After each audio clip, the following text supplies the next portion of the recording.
6. A primazia da contemplação. A primeira menção da mulher no Gênesis a descreve como feita à imagem de Deus. A vida da mulher é apresentada primeiramente como sendo uma união a Deus, uma vida contemplativa. Ora, essa verdade se vê confirmada por um fato significativo. Deus havia dado a Adão e a Eva o dever de se reproduzirem e de povoar a terra. Entretanto, é certo que entre o momento de sua criação e o primeiro pecado, os dois esposos não consumaram o casamento. Quanto tempo eles permaneceram nesse estado de virgindade? Ninguém sabe, mas é certo, Adão e Eva começaram sua vida conjugal por um tempo de continência. Eles viveram primeiramente na virgindade.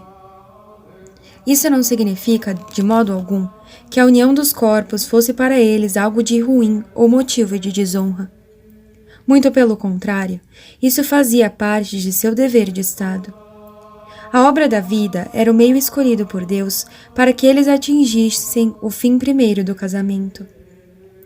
Até mesmo porque este ato era então o meio escolhido por Deus para a transmissão não somente da vida natural, mas também da vida sobrenatural. Adão e Eva tinham sido criados no estado de graça sobrenatural. Eles teriam transmitido essa vida sobrenatural pela geração sem intermédio de ritual, como o da circuncisão ou do batismo. O ato conjugal teria sido então revestido de uma nobreza proporcionada a tal fim. Por que razão Adão e Eva postergaram a união da carne? Podemos dar uma resposta muito simples. Porque eles se sentiam atraídos, antes de tudo, a uma obra mais urgente, porque queriam dar prioridade à vida contemplativa e à vida do espírito, porque queriam unir primeiramente suas almas, suas inteligências e suas vontades no mesmo amor de Deus, antes de se unirem seus corpos. O grito de alegria de Adão ao descobrir Eva por primeira vez: "Eis aqui agora o osso de meus ossos e a carne da minha carne", é um grito de alegria espiritual. Adão encontrou enfim companhia para compartilhar o que lhe era mais precioso, a vida da alma. Consequentemente, a união dos esposos deve ser, antes de tudo, uma união espiritual, a união das almas na mesma vida sobrenatural. Como dizia um doutor da Igreja, a família católica é um corpo místico, ou dizia outro, uma igreja em miniatura. A castidade conjugal de Adão e Eva foi certamente facilitada pelo fato de serem perfeitamente livres de qualquer escravidão das paixões. Adão e a sua mulher estavam nus e não se envergonhavam. O seu amor não estava obscurecido pela concupiscência desordenada. Ele era puro e nobre. Sem dúvida, a união de seus corações haveria de se expressar um dia pela união de seus corpos em vista da geração, mas seu amor, por ser puro, já era perfeito. Bossuet dá um exemplo que nos mostra uma imagem longínqua da beleza do amor virginal de Adão e Eva. Esse autor nos traz uma história contada pelo grande bispo de Tours, São Gregório, século V. Ele conta que duas pessoas de boas condições, da nobreza, da alvergne, tendo vivido no casamento com uma continência perfeita, passaram a outra vida e seus corpos foram sepultados em dois lugares bem distantes. Mas algo de estranho aconteceu. Eles não conseguiram ficar por muito tempo nessa penosa separação. E todos ficaram espantados quando, de repente, encontraram seus túmulos unidos, sem que ninguém lhes tivesse posto as mãos. Católicos, o que esse milagre significa? Deus permitiu que os dois esposos se aproximassem para mostrar-nos por esta maravilha que as mais ardentes chamas não são as que se misturam à concupiscência, mas que duas virgindades bem unidas por um casamento espiritual produzem chamas muito mais ardentes, podendo até serem conservadas nas próprias cinzas da morte.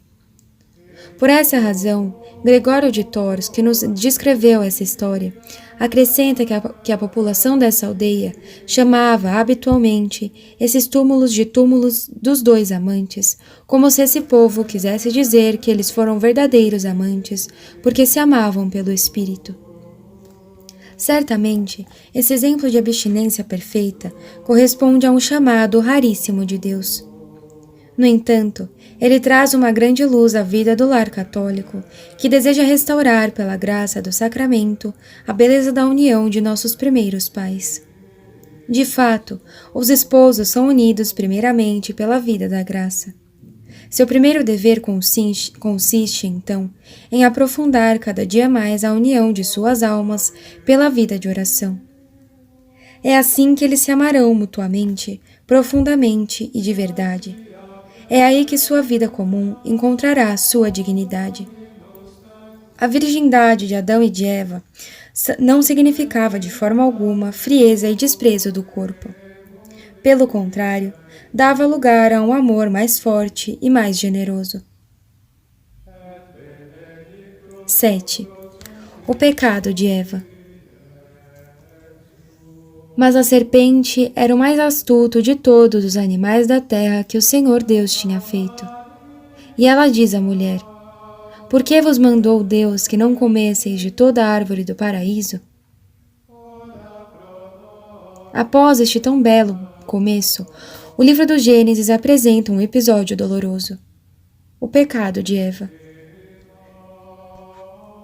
Este não somente desnorteou a vida de nossa primeira mãe, mas também a de todas as mulheres, pois se o pecado de Eva interessa a todos os católicos por ser o primeiro e, portanto, o protótipo de todos os pecados dos homens, ele diz respeito principalmente às mulheres.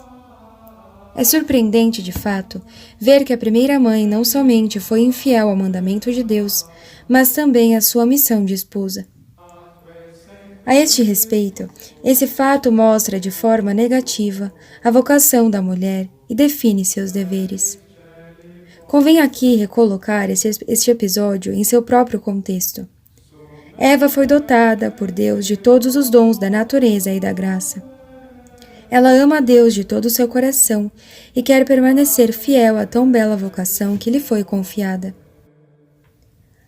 Aproximando-se de Eva, o demônio tem plena consciência que vai abordar uma santa. Como irá proceder? Como a astuta serpente derrubará a primeira mulher da história? Começando uma conversa. Por que vos mandou Deus? É interessante ressaltar que o demônio não ataca Eva de frente, convidando-a a cometer uma grande falta. Ela teria fugido instantaneamente. Em vez disso, o tentador se contenta em fazer uma pergunta aparentemente insignificante. O que se segue traz a explicação. Respondeu-lhe a mulher: Nós comemos do fruto das árvores que estão no paraíso. Mas do fruto da árvore que está no meio do paraíso, Deus nos mandou que não comêssemos e nem a tocássemos, não suceda que morramos. A resposta da mulher é aparentemente inocente. Ela ratifica o que estava errado na pergunta da serpente e afirma a autoridade de Deus. Porém, olhando mais de perto, é fácil adivinhar onde está a falha pela qual o demônio irá se introduzir nesta alma.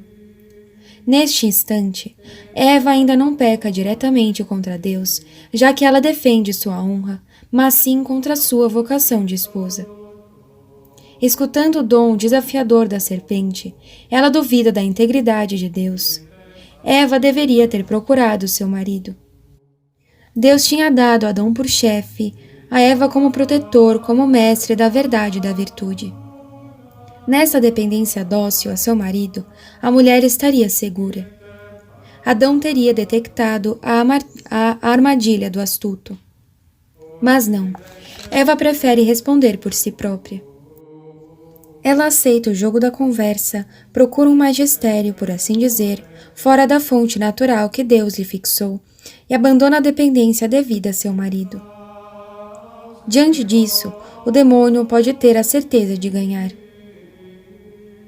Porém, a serpente disse à mulher: Vós de nenhum modo morrereis.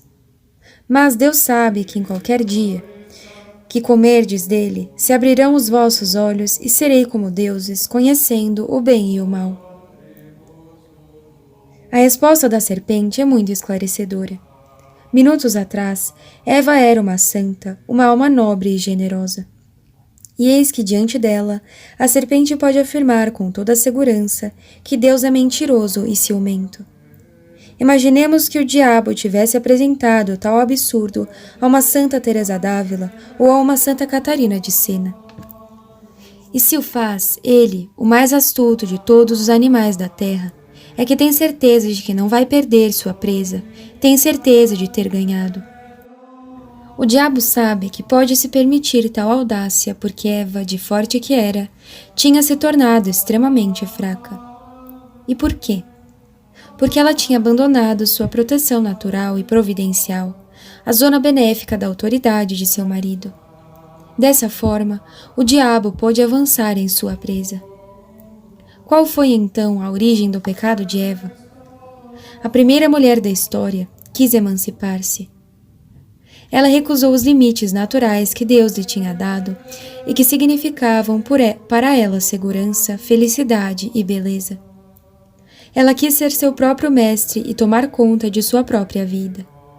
Obviamente, sob a aparência de bem no começo, porém menosprezando a sabedoria da dependência. Precisamente nesse momento, a primeira esposa quis deixar de lado seu marido e discutir diretamente com a serpente. Eva mostra aqui, como que em negativo, a sabedoria dos planos de Deus. A autoridade natural do homem sobre sua esposa não é uma humilhação nem um fator de rebaixamento para a mulher. É, ao contrário, uma ocasião de crescimento e estabilidade. Por isso, uma mulher sábia entende por si própria que precisa dos largos ombros do seu marido e que nessa afetuosa dependência encontrará seu pleno desabrochar e seu brilho radiante. Devemos ler pausada e atentamente o texto de São Paulo a respeito da relação dos esposos católicos para entendermos a profundidade e para vermos como o lugar reservado à mulher é nobre e entusiasmante.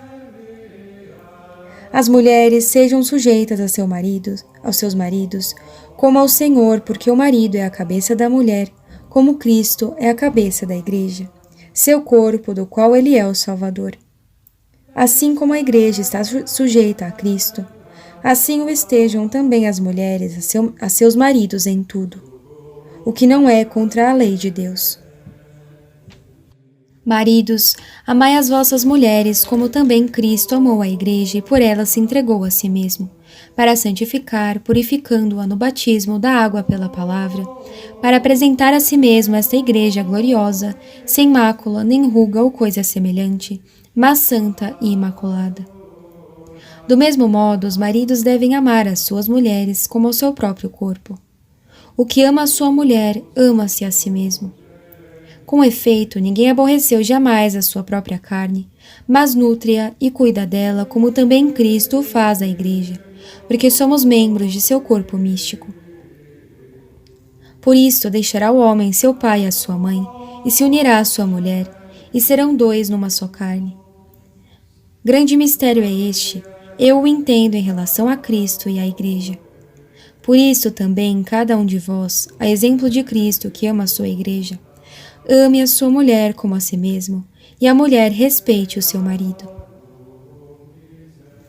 Uma simples leitura deste texto inspirado nos permite constatar a que nível São Paulo eleva o casamento católico. A relação entre os esposos é apresentada como a imagem daquela entre Cristo e a sua Igreja. Trata-se de formar a unidade do corpo místico. Por isso, a submissão respeitosa da esposa a seu marido, longe de ser para ela uma opressão, é pelo contrário a porta aberta para um amor superior e delicioso, e para todos os benefícios que seu marido pode lhe proporcionar, benefícios que a cabeça gostaria de distribuir ao coração. Ao mandamento, mulheres sejam submissas a seus maridos, corresponde, maridos, amem as suas esposas, entregai-vos por elas, enchei-as de cuidados. É justamente contra este belo mistério de união dos esposos que a primeira mulher pecou. As consequências imediatas desse delito mostram a sua gravidade. De fato, a narração é penosa de ler, pois se trata aqui de nossa primeira antepassada, que merece todo o nosso afeto, mas é o caminho lógico do que precede. Viu, pois, a mulher que o fruto da árvore era bom para comer, formoso aos olhos e desejável para alcançar a sabedoria, e tirou do fruto dela e comeu. E deu a seu marido, que também comeu. Eva se deixou seduzir pelo diabo, desobedeceu a Deus e comeu do fruto proibido. Este ato, no entanto, hediondo em si, mostra toda a sua fealdade nas consequências imediatas. Qual foi a primeira iniciativa de Eva depois de ter pecado? Ela tentou seu marido e deu a seu marido. É preciso medir bem a gravidade deste ato. A mulher havia sido dada ao homem como adjutório semelhante a ele, o que significa, entre outras coisas, que ela devia ser para o homem o espelho de Deus, uma ocasião de virtude, uma fonte de alegria espiritual. No entanto, vemos Eva, logo após seu erro, voltando-se para seu marido e lhe apresentando os mesmos trejeitos, a mesma tentação na qual o diabo acabara de fazê-la sucumbir. Em vez de ser o espelho de Deus, a mulher se transformou em espelho do diabo, se transformou em tentadora, ocasião de pecado. Nota: não obstante, se Eva foi a primeira a pecar e induziu seu marido em tentação, a falta de Adão é mais grave que a de sua esposa. Ele tinha, de fato, um grau de graça e de conhecimento superior ao de Eva. Ele era responsável pelo destino da humanidade e tinha a guarda de sua esposa. Convinha-lhe corrigir sua esposa e recolocá-la no bom caminho. A falta de Adão foi não somente uma grave desobediência a Deus, como também uma falta contra o seu dever de esposo. Dessa forma, fica explicado que o primeiro pecado não afeta somente Eva como pessoa individual, mas fere profundamente sua própria feminilidade. Um dos frutos envenenados do primeiro pecado de Eva consiste justamente em que a mulher pode se tornar muito facilmente a tentadora do homem. Em vez de ser ocasião de santidade e de vida, ela pode se transformar em um instrumento de morte. Tal fato pode ser visto nas mulheres que querem ser filhas da velha Eva, tentadora, recusando ser filhas da nova Eva, a Santíssima Virgem Maria. 8. O castigo. E tendo ouvido a voz do Senhor Deus, que passeava pelo paraíso, à hora da brisa, depois do meio-dia, Adão e sua mulher esconderam-se da face do Senhor Deus no meio das árvores do paraíso. Disse também a mulher: multiplicarei os teus trabalhos e especialmente os de teus partos. Darás à luz com dor aos filhos e desejarás com ardor a teu marido, que te dominará. Como todo bom pedagogo, Deus pune seus filhos com o castigo adaptado ao erro de cada um. A serpente que pecou por orgulho andará de rastro sobre o seu peito e comerá a terra todos os dias da sua vida. O homem pecou primeiramente como chefe de família, recusando à sua esposa apoio e força. É então na sua vida cotidiana de chefe de família que a punição o atingirá. Comerás o pão com o suor de teu rosto. Qual será a punição reservada à mulher? As Sagradas Escrituras a dividem em 3 categorias: os sofrimentos gerais e cotidianos da mulher, os sofrimentos ligados ao parto e, enfim, os sofrimentos que afetam a relação da esposa com o seu marido. Dessa forma, todos os aspectos da vocação da mulher encontrados até aqui estão atingidos. Todos estão marcados com o selo da punição e do sofrimento. O sofrimento ordinário da mulher. É muito mais fácil suportar uma dor aguda, violenta, porém curta, do que suportar a repetição de um sofrimento menos intenso, talvez, mas repetitivo e sem fim. Nesse sentido, o verbo utilizado por Deus pode ter amedrontado Eva. Multiplicarei. Ao infinito é o que parece estar implícito. Não se trata aqui de grandes provações extraordinárias. A morte de seu marido ou de um filho, a esterilidade em alguns casos, uma criança com deficiência grave e etc. Mas sim do sofrimento interminável, das contrariedades e renúncias de cada dia. De fato, a vida da mulher é como que entrelaçada de dores pouco visíveis, que constituem seu pão cotidiano. Sua dedicação para o bom funcionamento do lar passou a ter uma nova característica, tornou-se penosa, muitas vezes secreta, desconhecida e frequentemente menosprezada. Essa dedicação entra agora em contradição com a natureza, que pede mais liberdade e mais conforto. É monótona e sem sabor. Demanda uma força de caráter e um dom de si em todas as circunstâncias. E além disso, receberá muitas vezes como recompensa a indiferença ou até mesmo a ingratidão dos seus. Os exemplos de vidas imoladas neste altar do dever de Estado não faltam. O Papa Pio XII lembrava com emoção o da mãe de São João Bosco. Na casa dos Beck, mamãe Margarida não exagerava ao pedir que trabalhassem, mas desde que faleceu o chefe da família, a corajosa viúva colocava ela mesma a mão na massa, empurrava a carroça, pegava na foice e, pelo exemplo, cansava os próprios diaristas no tempo de colheita e da debulha. A vida da mulher se parece mais com uma via sacra do que com uma via de glória. As dores do parto.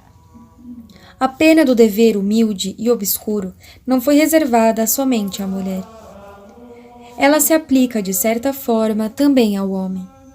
Porém, a mulher deveria receber uma pena a mais que se referisse diretamente à sua vocação própria, atingindo aquilo que constitui sua grandeza. As dores que acompanham de perto ou de longe o nascimento de uma criança. Doravante, por causa do pecado original, não haverá mais fecundidade sem o sofrimento. Este castigo físico pode ser compreendido melhor ao considerarmos a própria natureza da geração, que é antes de tudo uma obra de amor. O amor dos esposos que se dão mutuamente a alegria da descendência, amor da mulher que dá ao filho o grande bem da existência, amor à humanidade e à Igreja que possibilita sua continuidade. No entanto, se a geração é uma obra de amor, ela é um dom de si e inteiramente orientada para o outro. Não é para si própria que uma mulher concebe e carrega uma criança, mas para a própria criança.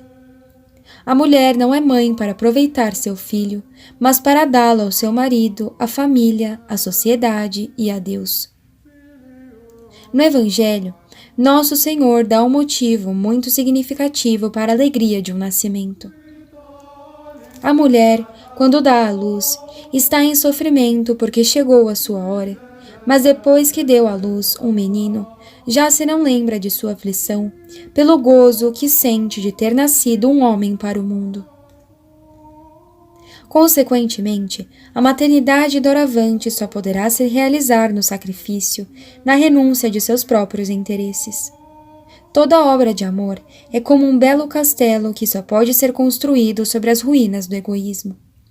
No entanto, por causa do pecado original, a mulher se torna facilmente possessiva e levada a querer seu filho para si mesma, a guardá-lo como algo próprio. Não pode haver, portanto, geração sem a renúncia a essa tendência inata, sem uma separação violenta, sem um sacrifício voluntário, ou ao menos aceito, e que se traduz justamente no sofrimento do parto. Resumindo, a geração é, sobretudo no que concerne à mulher, uma obra de amor, uma obra de esquecimento de si mesma que se realiza na dor. A dependência de seu marido. O terceiro castigo imposto por Deus à mulher a atinge no relacionamento com o seu marido. Desejarás com ardor a teu marido, que te dominará. A autoridade do marido sobre sua esposa vem, obviamente, da lei natural, não sendo, portanto, uma pena devida ao pecado original. Mas Deus acrescentou a essa ordem geral um caráter doloroso. A mulher, que havia pecado por independência, tinha que sentir o peso da dependência. Se essa pena se faz sentir de modo mais forte quando o marido é indelicado, rude ou sem respeito, ela se torna, porém, mais amarga ainda quando, ao contrário, o homem tem pouca autoridade. Pode acontecer, de fato, que a mulher que aceita de bom grado a autoridade de seu marido, ainda que se torne penosa e que anseie por ver nele um chefe, um mestre, uma referência, um bom exemplo, um apoio, um convite à virtude, fique decepcionada nas suas expectativas. Pois se o pecado original atingiu a mulher na sua feminilidade, ele atingiu o homem na sua virilidade. Por conseguinte, pode ocorrer ocasionalmente de o homem não estar à altura de sua vocação, dele descuidar de seu dever de chefe de família, dele renunciar à autoridade que tem sobre sua esposa e seus filhos. Isso é para a mulher de boa vontade ocasião de grandes sofrimentos. Nessas circunstâncias, não há remédio universal, tendo em vista a grande variedade de situações. Certas vezes, a mulher terá de suprir ela mesma as deficiências de seu marido, sobretudo no que se refere à vida espiritual e à educação dos filhos. Frequentemente, ela deverá demonstrar uma delicadeza e uma força fora do comum para exercer junto a seu marido a correção fraterna, que, como diz Santo Tomás de Aquino, é um ato mais alto da caridade fraterna. Mas sempre a mulher terá de demonstrar uma grande paciência e um grande respeito, com sólida convicção de que somente a bondade é capaz de fazer milagres e de exercer no coração do homem uma influência profunda. Notas. As observações que a mulher ocasionalmente deve fazer a seu marido não são nenhuma punição, somente o superior pode punir, nem uma vingança, nem uma reivindicação sindicalista. Elas são inspiradas pelo amor que lhe tem, bem como pela sua preocupação com o bem comum. Elas serão justas e eficazes somente se forem feitas com calma e paciência, sem nenhuma arrogância nem dureza, mas ao contrário, com muita doçura e respeito. No lugar conveniente, não em presença de outrem, no momento oportuno, não após um longo dia de trabalho, e com as maneiras que inspiram o amor e a indulgência, elas devem ficar estritamente secretas, breves e raras. Resumindo, a correção fraterna exercida pela mulher sobre seu marido deve ser respeitosa, construtiva e delicada. É impressionante lembrar que quando São Paulo pregava aos católicos o respeito da autoridade e a obediência, o imperador de Roma não era outro senão Nero, o tirano. Toda alma esteja sujeita às autoridades superiores, porque não há autoridade que não venha de Deus, e as que existem foram instituídas por Deus. A primeira encíclica do primeiro Papa, São Pedro, aborda também esse assunto. Servos, sede obedientes aos vossos senhores com grande respeito, não só aos bons e moderados, mas também aos de caráter difícil, porque é uma coisa agradável a Deus o suportar alguém contrariedades sofrendo injustamente pelo conhecimento do que deve a Deus. Mas se fazendo bem, sofreis com paciência, isto é agradável diante de Deus. E no seu terceiro capítulo, que trata das relações entre o homem e a mulher, diz explicitamente: finalmente, sede todos de um mesmo coração, compassivo, amantes dos irmãos, misericordiosos, humildes, não retribuindo o mal por mal, nem injúria por injúria, mas pelo contrário, bendizendo, pois para isto fostes chamados, a fim de que possuais a bênção celeste como herança. Em termos gerais, a sentença divina sobre Eva e suas filhas mostra claramente que o sofrimento acompanhará a mulher durante toda a sua vida de esposa e de mãe. Isto exige dela duas qualidades especiais: a inteligência e a generosidade. A mulher católica deve ser inteligente o suficiente para ver nos sofrimentos ordinários ou extraordinários da vida o justo castigo da culpa de nossa primeira antepassada, de todas as suas filhas e de suas próprias faltas. E já que toda sua vida foi elevada à ordem sobrenatural pela graça, ela saberá servir-se de seus sofrimentos como ferramenta de redenção. É o sentido da palavra de São Paulo. Contudo, salvar-se-á pela legítima procriação dos filhos. Nos sofrimentos do parto e nas dificuldades da educação, ela reconhecerá o preço a pagar pela vida de graça e de glória que Deus reservou para seu filho. Na íntima dor causada por uma possível desunião do lar, ela verá a cruz que ela deve carregar para a salvação de seu marido, em reparação pela tragédia de tantos outros lares destruídos. Por outro lado, se quer realmente corresponder à sua vocação, a mulher deve ser generosa. A maternidade católica é feita, de fato, de renúncias e dedicação que podem levar ao heroísmo e que não deixa nenhum lugar para uma vida fácil, confortável e suave. Assim, quando no dia do seu casamento uma jovem pronuncia o sim, eu quero, que une para sempre a seu marido, ou, mais amplamente, quando uma mulher entende e aceita sua vocação à maternidade, física e espiritual, segundo o plano que Deus escolheu para ela, esse sim estará carregado de todas as provações referentes ao ato de trazer ao mundo a vida. A filha de Eva se torna, então, verdadeiramente filha da Santíssima Virgem Maria. Essa generosidade e aceitação lúcida do sofrimento dão à mãe uma singular nobreza e a tornam admirável. Nota: uma criança bem pequenina de uma família católica manifestou um dia à sua mãe sua admiração e gratidão de maneira comovente, que traduz o fundo do coração de todo filho ou de toda filha digna desse nome. O menino aproximou-se de sua mãe, decidido, e lhe disse com um fervor inabitual: Obrigado, mamãe, obrigado, mamãe. Esta, não se lembrando de haver-lhe dado algum presente recentemente, manifestou-lhe sua surpresa. Mas por que, meu querido? Um grito do coração foi a resposta. Por você, mamãe. Ela foi cantada por Charles Pegui em seu poema Eva. Dou a ti, meu amor, ó mãe de nossa mãe, por tudo que chorastes, lágrimas nos olhos, por tanto que buscaste no perdido céu, com teus olhos criados para outra luz. Porque lamentaste a força imortal, teus olhos velados proibido olhar. Tiveste buscado o perdido e pobre céu, voz hesitante da prece inicial. É de ti, meu amor, ó deserdada avó. Tanto levaste o olhar dos teus olhos, de todo prostrada sob a ira dos céus, colo e rins curvados no tremor da miséria.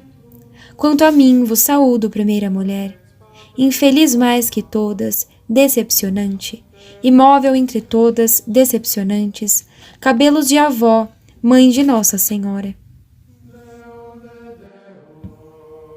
9. A esperança. O livro do Gênesis revela os traços característicos da vocação da mulher. A primeira mulher foi criada à imagem de Deus, ornada com todo o edifício da graça e das virtudes. Em seguida, foi chamada a grande vocação da maternidade e, com esse fim, foi chamada a ser para Adão um adjutório semelhante a ele, pura, alegre, radiante de virtude e de beleza.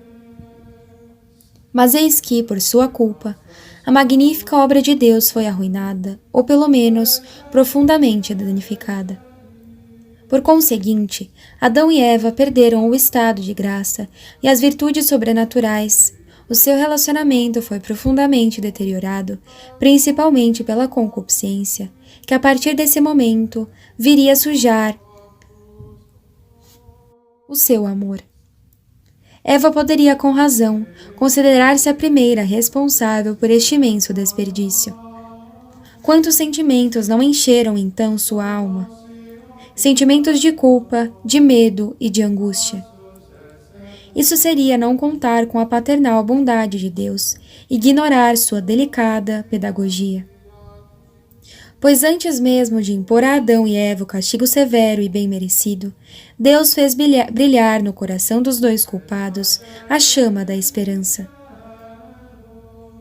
E o Senhor Deus disse à serpente: Pois que fizeste isto, és maldita entre todos os animais e bestas da terra. Andarás de rastro sobre o seu peito, e comerás terra todos os dias da tua vida. Porém inimizades entre ti e a mulher, e entre a tua posteridade e a posteridade dela. Ela te pisará a cabeça, e tu armarás traições ao teu calcanhar. Quão grande não deve ter sido a consolação de Eva ao ouvir tal sentença. Não estava tudo perdido. O mal não sairia vencedor, o diabo não teria a última palavra. Eva ouvira bem. Tratava-se de uma mulher e de sua descendência. Por uma misericórdia puramente divina, a feminilidade e a maternidade que tinham sido tão profundamente feridas em Eva tornar-se-iam instrumentos de redenção. Era por meio de uma mulher e de uma mãe que Deus queria vencer o maligno. Deus irá intervir na vida humana por intermédio de uma mulher, bendita entre todas as mulheres. Nessa mulher, a maternidade seria maravilhosamente restaurada e até transfigurada.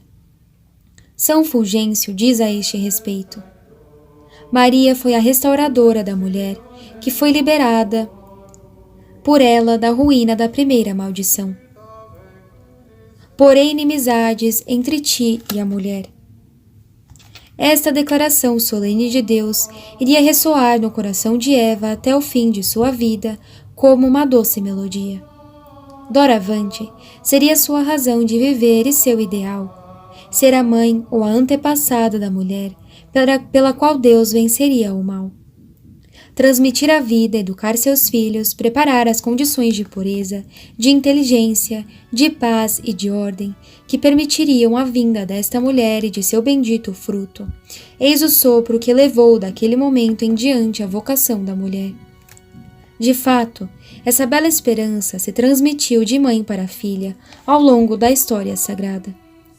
São os exemplos emocionantes de Sara, esposa de Abraão, Rebeca, esposa de Isaque, de Ruth, esposa de Boz, o avô de Davi e, sobretudo, o exemplo de Santa Ana, esposa de São Joaquim. Todas essas mulheres foram animadas pela mesma esperança e tinham uma ideia grandiosa de sua vocação. Elas compreenderam perfeitamente que sua maternidade e sua vida toda não lhes pertenciam mais, que elas haviam se tornado instrumento de Deus para seu plano de salvação. Desejava, portanto, Eva assemelhar-se àquela que seria bendita entre todas as mulheres e de participar de sua missão.